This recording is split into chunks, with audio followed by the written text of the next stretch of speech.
The road where fate bleeds, strong hook.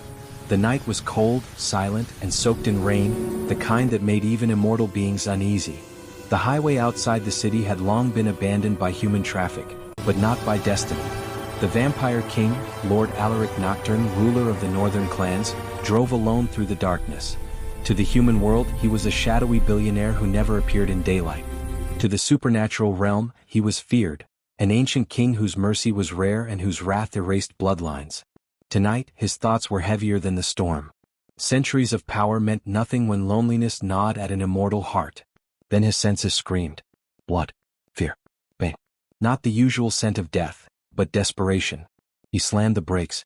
On the roadside lay a woman, half hidden in mud and rain, her body twisted unnaturally.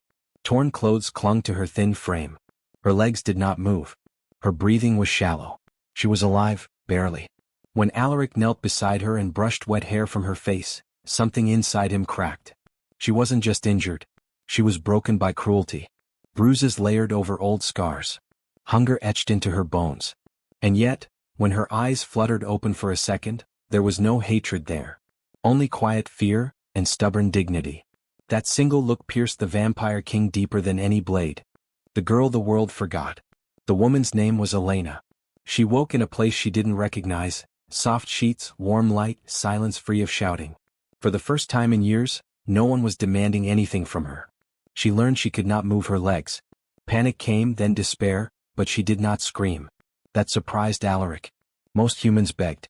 She only whispered, "Please, don't send me back." Through fragmented memories, the truth emerged. Elena had once lived an ordinary life. Then tragedy struck. She lost her family. Lost her home. The streets became her prison. People saw her not as human, but as disposable. She had been beaten. Exploited. Left on the roadside when she could no longer be useful. And still, she apologized for being a burden. That humility enraged the king more than the injuries. He ordered the finest healers, human and vampire alike. But even magic had limits. Her spine injury could not be undone easily. Yet Elena never complained. Instead, she thanked everyone. Fed the birds from her window. Comforted servants who cried in secret. Slowly, the cold king began to stay longer in her room. And slowly, the palace began to change. The secret that shakes the throne. One night, the palace alarm screamed. Ancient wards activated. Vampire nobles gathered in fear. Elena had collapsed. As healers rushed in, something impossible happened.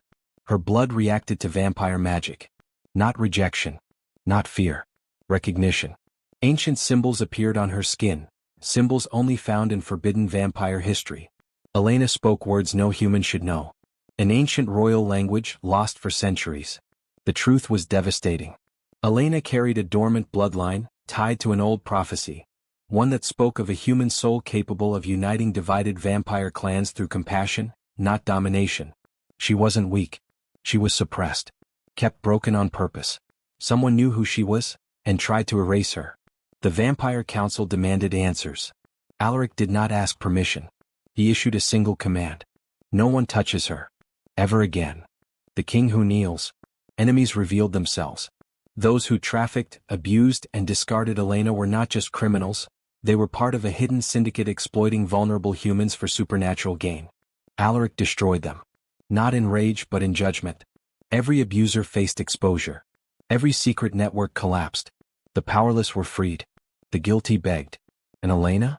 She wept, not from revenge but relief. For the first time, justice had come without her asking. As weeks passed, Elena's strength returned, not in her legs but in her spirit. With training, support, and vampire-human healing combined, she began to feel sensations again. Small miracles. Meanwhile, Alaric changed. The feared king now listened. Waited. Learned patience. When Elena asked why he protected her so fiercely, his answer was simple. Because the world failed you. And I refused to be part of that failure. That was the moment she fell in love. And the moment he realized he already had. The queen who was never weak. Elena stood before the council, not walking yet but unbroken. She spoke with calm authority, defending both humans and vampires. She did not demand power. She earned it. The prophecy was fulfilled, not through bloodshed but mercy. Elena was offered the throne beside Alaric. She accepted, not as a savior but as a voice for the forgotten. In time she would walk again. But even before that, she ruled. The story ended where it began. A road once soaked in blood, now remembered as the place where a king learned humility, and a broken girl became a queen. When the broken become dangerous. The palace had grown quiet again but not peaceful. Power never rests. It waits.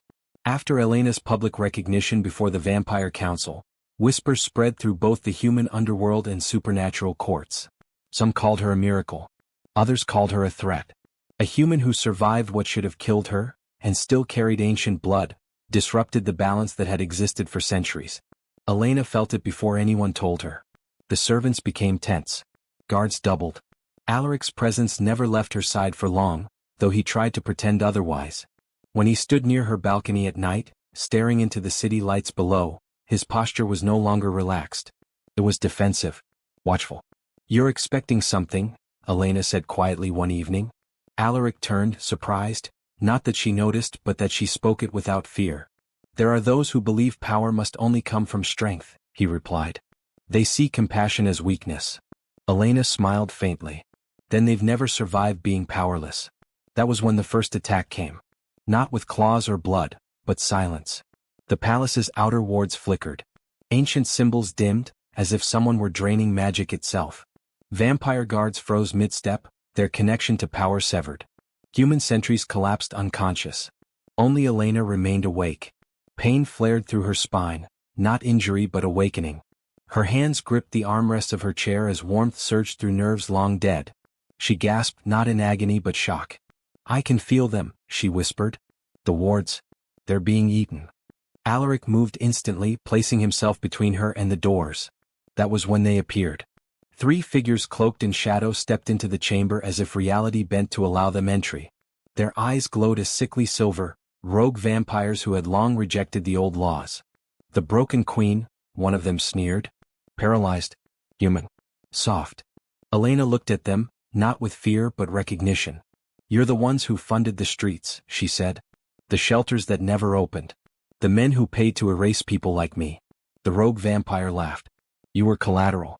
Nothing more." Alaric's eyes burned red. "Leave. Now." "They didn't." The first rogue lunged. Elena screamed, not in terror but command. The room shook. The ancient language tore from her throat, raw and untrained, yet devastating. Symbols erupted across the floor, climbing the walls like living fire. The rogues were thrown back, slammed into stone as if the palace itself rejected them. Elena collapsed forward, breathing hard. Alaric caught her before she fell. "You did that," he whispered, stunned. She looked at her hands. They were shaking, but alive. "I didn't know I could," she said softly. "But I know why." The rogues fled, wounded and terrified. That night Elena did not sleep. Neither did Alaric. Because for the first time the world had seen it. The girl they had beaten, starved, and discarded was no longer just protected. She was dangerous. And that terrified everyone who had ever benefited from her suffering. The next morning news spread fast. Other vulnerable humans began to arrive at the palace gates. Runaways, abused workers, forgotten children. They came not asking for power but safety. They believed Elena would understand. She did. Against council objections, Elena insisted the palace open its lower halls. Not as a refuge, but as a sanctuary. Healing rooms replaced dungeons. Guards were reassigned as protectors. Alaric watched it all with a strange ache in his chest. "You are changing everything," he said. Elena looked up at him. "So are you." That was when he realized the truth he had been avoiding. He didn't just want to protect her. He respected her. Days later, Elena stood for the first time. Not walking but standing. With Alaric's hands steadying her, sensation burned through her legs like fire and lightning. Tears streamed down her face but she didn't scream. She endured it, just as she had endured everything else. "You don't have to," Alaric said, voice breaking. "Yes," she replied. "I do. Because if I fall, I want to know I tried." She collapsed into his arms moments later, exhausted but smiling. That single step echoed louder than any coronation. But far away in the ruins of an abandoned city, the rogues knelt before something older than Alaric. Something that hated prophecy. "She is awakening," one whispered. The ancient presence stirred. Then, it said, voice like grinding stone, "We will remind the world what happens when humans forget their place." And for the first time since Elena was found on that roadside, the future itself seemed afraid.